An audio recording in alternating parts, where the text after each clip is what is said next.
മലയാളത്തിന്റെ അഭിനയ പ്രതിഭ പത്മശ്രീ തിലകന്റെ 90ാം ജന്മദിനമാണ് ഇന്ന്. സിനിമയ്ക്ക് അകത്തും പുറത്തും സ്വന്തം നിലപാടുകളിൽ ഉറച്ചു നിന്ന വ്യക്തിത്വം. എന്നാൽ ആ ഓർമ്മകളെ പോലും അവഗണിക്കുകയാണ് തിലകന്റെ ജന്മനാട്. മഹാനടന്റെ ഓർമ്മയ്ക്കായി 2020 ഇടുക്കി പെരുവന്താനം ഗ്രാമപഞ്ചായത്ത് നിർമ്മിച്ച തിലകൻ സ്മാരക പാർക്ക് ഒരു വർഷത്തിനുള്ളിൽ അടച്ചുപൂട്ടി. മലയാളത്തിന്റെ മഹാനടൻ തിലകന്റെ ഓർമ്മയ്ക്കായി കേരളത്തിൽ ആദ്യമുയർന്ന സ്മാരകമാണ് അദ്ദേഹത്തിന്റെ ജന്മനാടായ ഇടുക്കി പെരുവന്താനം മണിക്കലിലെ ടൂറിസം പദ്ധതി. എന്നാൽ ഈ പദ്ധതി ഇന്ന് പൂർണ്ണമായും തകർന്നു കഴിഞ്ഞു. തിലകൻ എന്ന മഹാനടനെ കുറിച്ചുള്ള ഓർമ്മകളെ പോലും അപമാനിക്കുകയാണ് ഒരു ഗ്രാമപഞ്ചായത്ത്.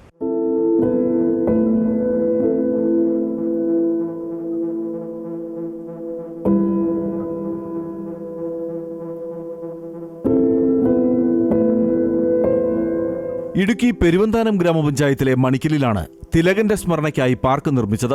മണിക്കൽ റബ്ബർ എസ്റ്റേറ്റിലെ ജീവനക്കാരനായിരുന്നു തിലകന്റെ പിതാവ്.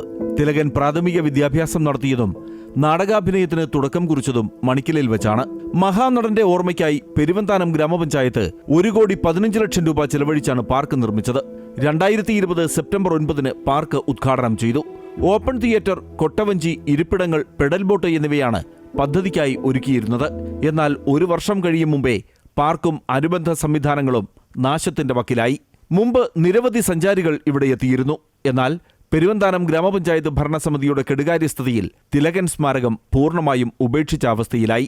ഇപ്പോഴത്തെ ഭരണസമിതിക്ക് ഈ കാര്യത്തിൽ യാതൊരു ഉത്തരവാദിത്വവുമില്ല. തികഞ്ഞ കെടുകാര്യസ്ഥതയാണ് അവർ എല്ലാ വിഷയങ്ങളിലും പുലർത്തുന്നത്. തോട്ടിൽ ജലനിരപ്പ് ഉയർന്നതോടെ ബോട്ടുകൾ കരയ്ക്കുപേക്ഷിച്ചു. വൈകാതെ സഞ്ചാരികളും സിനിമാ സാംസ്കാരിക പ്രവർത്തകരുമെല്ലാം തിലകൻ സ്മാരകത്തെ മറന്നു.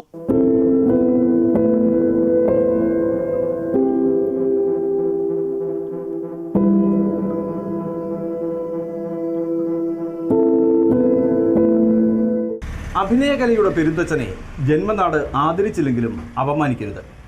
തിലകൻ സ്മാരകത്തിൽ നിന്നും MC Boban, Amrita news. UDF ഭരിക്കുന്ന പെരുവന്താനം ഗ്രാമപഞ്ചായത്തിന്റെ വീഴ്ചയാണ് തിലകൻ സ്മാരക പാർക്ക് അനാഥമാകാൻ കാരണമെന്ന് പ്രതിപക്ഷം ആരോപിക്കുന്നു. ജന്മനാട് തന്നെ തിലകൻ എന്ന മഹാനടനോട് കാണിക്കുന്ന അവഗണന ന്യായീകരിക്കാനാകില്ലെന്ന് ഇവർ കുറ്റപ്പെടുത്തി.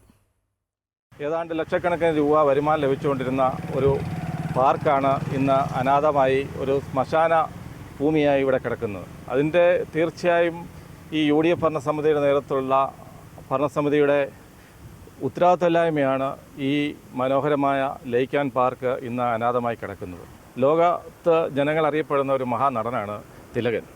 അദ്ദേഹത്തോടുള്ള അവഗണനയും കൂടിയാണ് ഈ ഇത്ര അനാഥമായി ഇങ്ങനെ മണിക്കലിലെ ടൂറിസം പദ്ധതി അനാഥമാക്കി കളഞ്ഞിരിക്കുന്നത്. ഒരു വരുമാനം ഉണ്ടായിരുന്നു, കുറേ പേർക്ക് തൊഴിലുണ്ടായിരുന്നു. അതുപോലെ തന്നെ നമ്മുടെ എസ്റ്റേറ്റിലെ ആൾക്കാരെന്നൊക്കെ പറഞ്ഞാൽ അവർ ജോലിയെല്ലാം കഴിഞ്ഞിട്ട് അവർക്ക് വളരെ ദൂരെയൊന്നും പോകാനുള്ള ഒരു സാഹചര്യമില്ല. അപ്പോൾ ഇവിടെ വന്ന് ഒത്തുകൂടി എല്ലാവരും ഇവിടെ വന്ന് കാറ്റ് കൊണ്ടിരിക്കുകയും ചായയൊക്കെ കുടിച്ച് അങ്ങനെയൊക്കെ പോയി ഒക്കെ ചെയ്തിരുന്ന നല്ലൊരു പദ്ധതിയായിരുന്നു. മഹാനായ സിനിമാ നടൻ തിലകൻ ജനിച്ചത് ഈ മണ്ണിലാണ്. അദ്ദേഹത്തിൻ്റെ ഓർമ്മയ്ക്കായിട്ട് അന്നത്തെ പഞ്ചായത്ത് ഭരണസമിതി തൊഴിലുറപ്പ് തൊഴിലാളികളെ ഉപയോഗപ്പെടുത്തിക്കൊണ്ട് ഒരു ചെക്ക് ഡാമും ഒരു ടൂറിസ്റ്റ് കേന്ദ്രവും ഇവിടെ നിർമ്മിക്കുകയുണ്ടായി. 4 പേർക്ക് ജോലിയും 2,46,000 രൂപ ഒരു മാസം വരുമാനം ലഭിച്ച മഹത്തായ ഒരു ടൂറിസ്റ്റ് കേന്ദ്രമാണ് ഇന്ന് അനാഥമായി ഇവിടെ കിടക്കുന്നത്.